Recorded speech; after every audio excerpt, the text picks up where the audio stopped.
Hi there, Pisces. Thank you for joining me for your monthly forecast for February.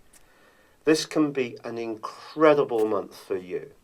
On the 26th, there is a sensational solar eclipse in your zodiac sign. But the sun moves into Pisces on the 18th, so there's plenty of opportunities to invest in your individuality, creativity, and even a desire to give yourself some kind of fresh image and makeover. Before then, the sun is travelling through a part of your scope which is more reflective. But because your co-ruler of Neptune gives you a sense of appreciation of the past, and your sign is basically an accumulation of all the experiences of the zodiac as a whole, this opportunity, the sun's transit through the sign of Aquarius, is one to pause in some ways and just work out what some of your priorities are. But there is some fantastic opportunities. Mars, the planet of drive, is in your sector of finance and values. He's joined on the 4th by Venus.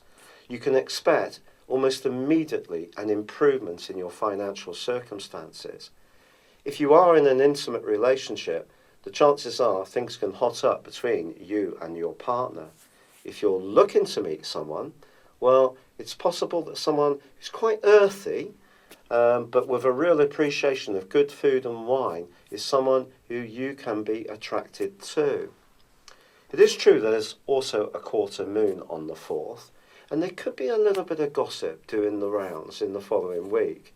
It's going to be important to stay very much on track with what's important to you and avoid those people who tend to deplete you with their negativity. It may not be that they're doing anything intentionally to harm you. It may just be that your sensitivity to other people's stuff is going to be that much higher in that week. So if you can, just try to protect your boundaries a little bit through that.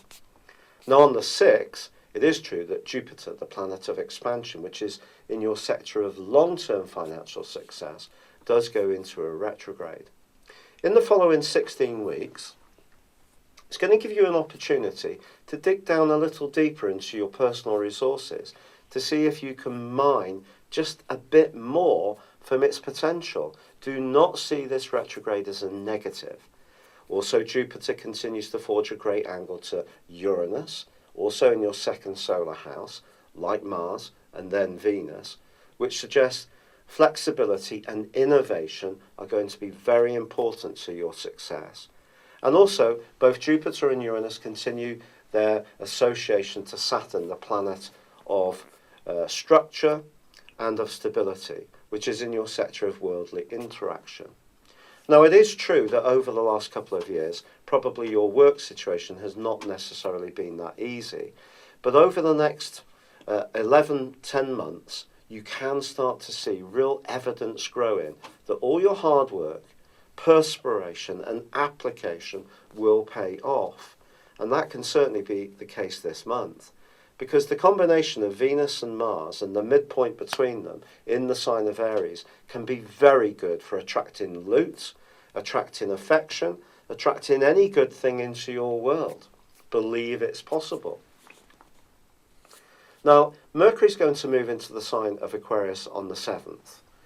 This can have a more psychological dimension in the sense that it can see you wanting a bit more physical space to think how you feel, and you may retreat a little bit from some people. It may seem that some people are not so much in touch with you, but it's a two-way street. But a part of you could wonder where they are, but another part of you not quite find the spark to reach out yourself. That will ease once the sun enters your sign on the 18th.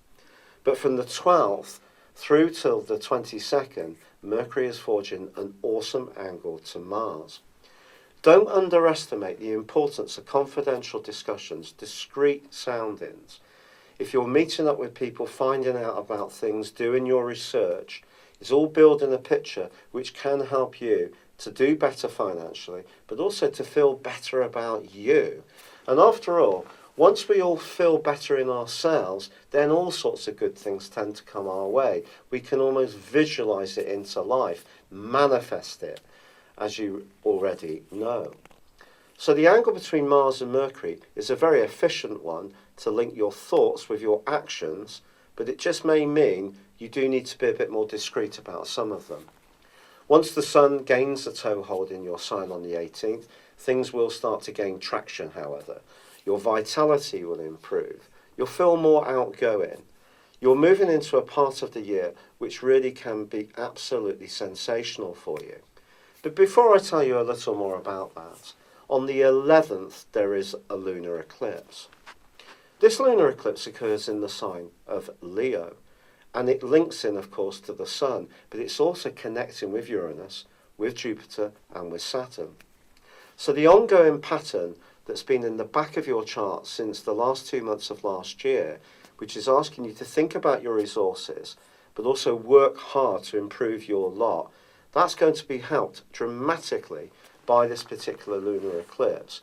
As long as you're doing something in terms of your work that you feel passionate about, that you feel gives something to people, society, you provide some kind of service, then it can be green light after green light, not just this month, but in the following 6 months. If you're doing something, however, that you don't find particularly fulfilling, it may be time for a rethink. But that's where the solar eclipse is going to come in your sign on the 26th.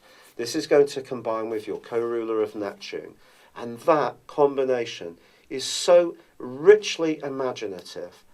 Over the next 6 months, if you can combine your individuality, your innovation, your ability to take the initiative with a real understanding of what's going to service other people in a meaningful way, it can come back to you financially, because that part of your horoscope continues to be lit up once Mars goes alongside Uranus.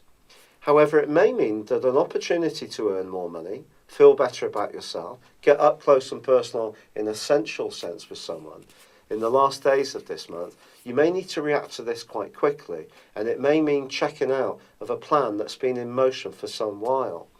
Whether you can show that level of flexibility or not depends on your unique situation and how much you assess how good the opportunity may be. But it may come down to a snap gut feeling judgment. But something exciting is definitely coming.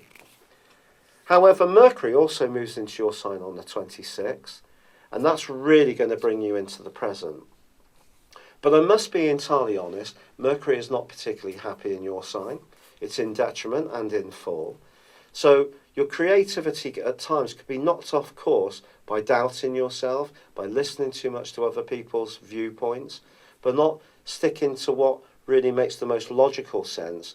Other swirling mists of emotion can bog you down a little bit, especially with Neptune on the solar eclipse.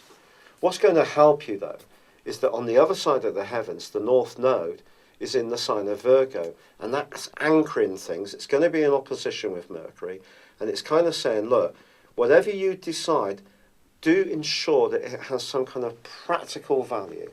And if that is the case, keep going with the inspiration that's going to be flowing richly through you in the following 6 months. So I feel listening to your gut instincts, listening to your hunches, being intuitive, but at the same time doing what's really creative for you is going to be a big part of what drives things forwards.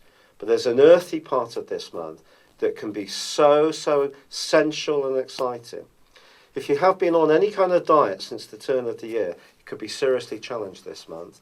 You could meet someone who really has such a charismatic personality that too can lower your defences as well. It's going to be an exciting month for us all, and I wish you the very best of fortune. Good luck and goodbye for now.